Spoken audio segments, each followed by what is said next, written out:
السلام علیکم فرینڈس، میں ہوں آپ کی host Rida Agha and welcome to my vlog. تو فائنلی جس شاہکار کا انتظار تھا وہ شاہکار آ گیا ہے۔ سپریم کورٹ آف پاکستان نے ریزرو سیٹس یعنی مخصوص نشستوں کے حوالے سے جو ہے وہ آج فیصلہ سنا دیا ہے، اور فیصلہ جو ہے وہ مختصر اگر میں بتاؤں تو وہ کچھ یوں آیا ہے کہ جو مخصوص نشستیں ہیں وہ تحریک انصاف اور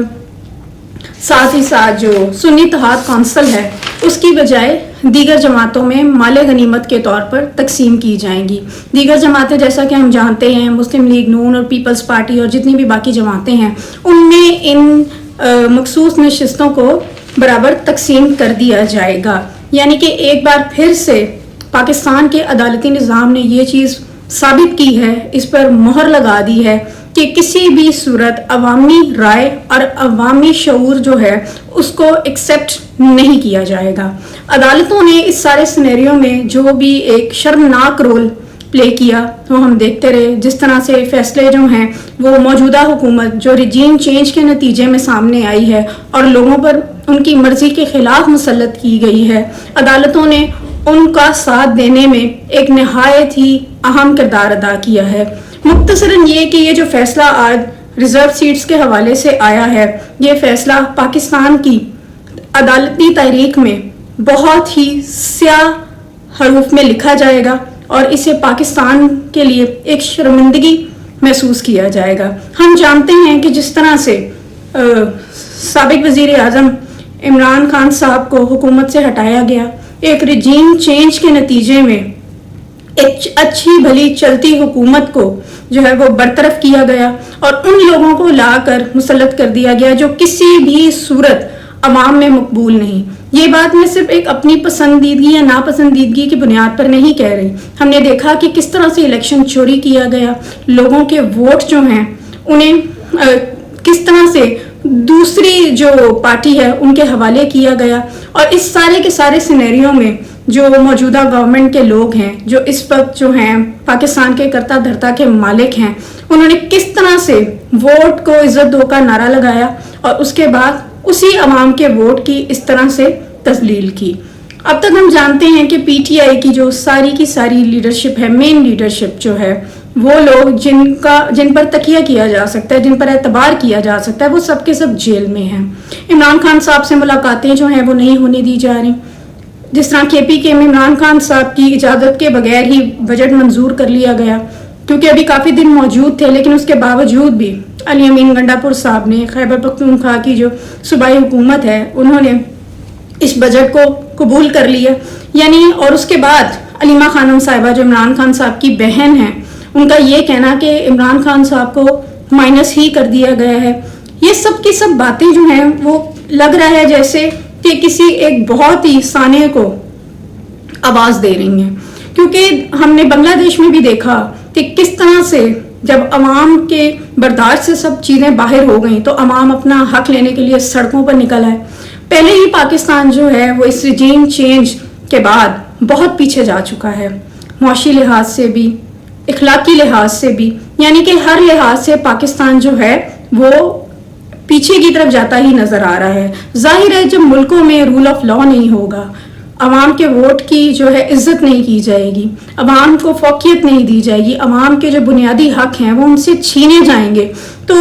ایسے ملک میں اگر ہم یہ توقع کریں کہ جو نظام ہے وہ بہت ہی بہترین طریقے سے چلے گا تو پھر ہم کسی اور ہی سیارے پر رہ رہے ہیں۔ ساتھ ہی ساتھ دیکھا گیا اس سپریم کورٹ کے آج کے فیصلے سے پہلے کچھ صحافی ایسے ہیں جنہوں نے مکمل طور پر یہ خبر دے دی تھی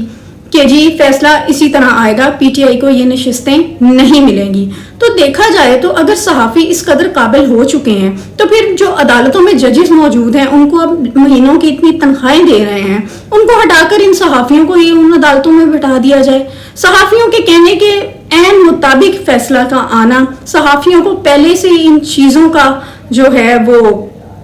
مکمل طور پر اندازہ ہونا کہ فیصلہ یہی آئے گا۔ ایک وقت تھا جب صحافی خبر دیا کرتے تھے اور کہا کرتے تھے کہ جی ہم خبر دے رہے ہیں، لیکن اب جو صحافی ہیں وہ اتنے ایڈوانسڈ ہو چکے ہیں، بلکہ میں تو یہ کہوں گی اس قدر بے شرم ہو چکے ہیں کہ وہ یہ چیز سمجھ ہی نہیں پا رہے ہیں کہ اس طرح سے وہ ایک تو اپنے پیشے کی بھی تذلیل کر رہے ہیں اور ساتھ ہی ساتھ عوام میں بھی اپنے خلاف ایک نفرت پیدا کرتے چلے جا رہے ہیں۔ لیکن یہ وہ دنیا نہیں ہے، یہ وہ ملک نہیں ہے جہاں پہ شرم اور بے شرمی کا لحاظ رکھا جائے، کیونکہ کسی نے کہا تھا کہ آپ جتنا اس شرم کو محسوس کرنے کی کوشش کریں گے نا، یہ آپ کو محسوس نہیں ہوگی۔ تو صحافت کا جو حال ہے وہ تو دیکھا ہی جا سکتا ہے کہ صحافی جو ہیں وہ سپریم کورٹ کے ججوں سے زیادہ قابل نظر آ رہے ہیں، اور پہلے سے سب باتیں جو ہیں وہ عوام کو بتا دی جاتی ہیں تاکہ عوام مکمل طور پر ریڈی رہے کہ جی یہ فیصلے آنے والے ہیں۔ آئین اور قانون کی جس طرح سے سرزمین پاکستان پر اس کی تذلیل کی گئی ہے، آئین کو پیروں تلے روندا گیا ہے، جج صاحبان نے اپنے حلف کی جس طرح سے تذلیل کی ہے وہ ہم دیکھتے ہی آ رہے ہیں کہ کیا ہو رہا ہے عدالتوں میں۔ تو اس لیے پاکستان کا جو نظام انصاف ہے اس سے تو کسی بھی قسم کی امید رکھنا مکمل طور پر ایک بے وقوفی ہے۔ اب تک اس حوالے سے یہی خبریں ہیں۔ کل ہم نے دیکھا حامد میر صاحب جو ایک بہت بڑے صحافی ہیں پاکستان کے، ان کے پروگرام میں جنید اکبر صاحب موجود تھے۔ انہوں نے صوبائی حکومت کے خلاف ایک طرح سے ایک چارج شیٹ پریزنٹ کی، بات کی کہ وہ جب بھی کچھ نہ کوئی کام کرنا چاہتے ہیں پی ٹی آئی کے حوالے سے، کوئی جلسہ جلوس ریلی یا کچھ بھی، تو صوبائی حکومت کی جانب سے انہیں کسی بھی قسم کی سپورٹ نہیں دی جاتی ہے۔ ہم جانتے ہیں کہ خیبر پختونخوا کے جو وزیر اعلیٰ ہیں علی امین گنڈا وہ بھی کچھ اس طرح کے مشکوک کردار کے مالک ہیں، اپنی بڑکوں کی وجہ سے مشہور ہیں، لیکن وہ پی ٹی آئی کے حق میں جو معاملات ہیں وہ کرتے ہوئے نظر نہیں آتے ہیں۔ ساتھ ہی ساتھ جنید اکبر صاحب نے بیرسٹر سیف پر بھی بہت تنقید کی ہے۔ تنقید تو نہیں کہیں گے، یہ دیکھا ہی گیا ہے کہ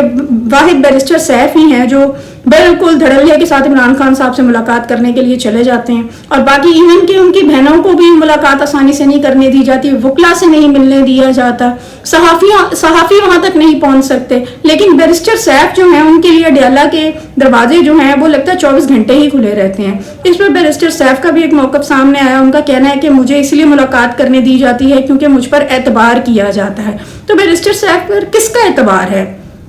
کہ عمران خان صاحب انہیں اپنے خاندان سے بھی زیادہ کلوز سمجھ رہے ہیں؟ وہ کہتے ہیں کہ جب میں ملاقات کرنے اندر جاتا ہوں، ملاقات کا وقت ختم ہو جاتا ہے اور جیل کا عملہ آ کر اس بارے میں آگاہ کرتا ہے تو عمران خان صاحب انہیں کہتے ہیں کہ تھوڑی دیر بیٹھے ہوئے مجھے مزید حالات سے جو ہے نا وہ آگاہی دو۔ یعنی کہ بیرسٹر سیف صاحب جو ہیں وہ اتنے امپورٹنٹ ہو گئے ہیں، یہ بات میری سمجھ میں تو بالکل بھی نہیں آ رہی ہے۔ دوسری طرف دیکھا جائے تو کل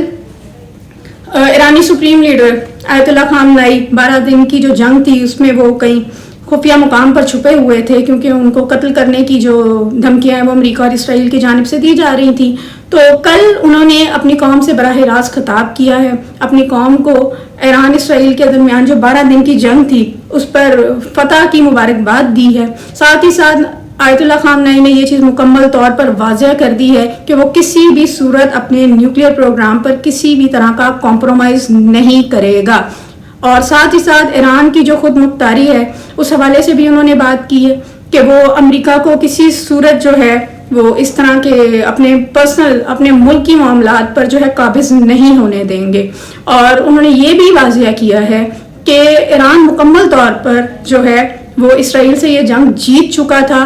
اسرائیل was falling bad into this 12 days war، that's why امریکہ کو اس جنگ میں براہ راست شامل ہونا پڑا اور اسرائیل کی جان بچانی پڑی۔ دوسری طرف اگر دیکھا جائے تو ایران کی نیوکلیئر سائٹس جو ہیں ان پر حملہ جب کیا گیا تو امریکہ نے اس چیز ایک وکٹری سپیچ دی کہ جی مکمل طور پر جو یہ نیوکلیئر سائٹس ہیں ان کو تباہ کر کے نیوکلیئر پروگرام جو ہے اسے رول بیک کر دیا گیا ہے۔ اس پر جو ہے ڈیفنس انٹیلیجنس ایجنسیز کی رپورٹس آئیں جس پر ڈونلڈ ٹرمپ صاحب نے ایک بہت ہی ناراضگی کا اظہار کیا۔ سی این این کی کورسپونڈنٹ اور نیو یارک ٹائمز کو انہوں نے بہت ہی برے الفاظ سے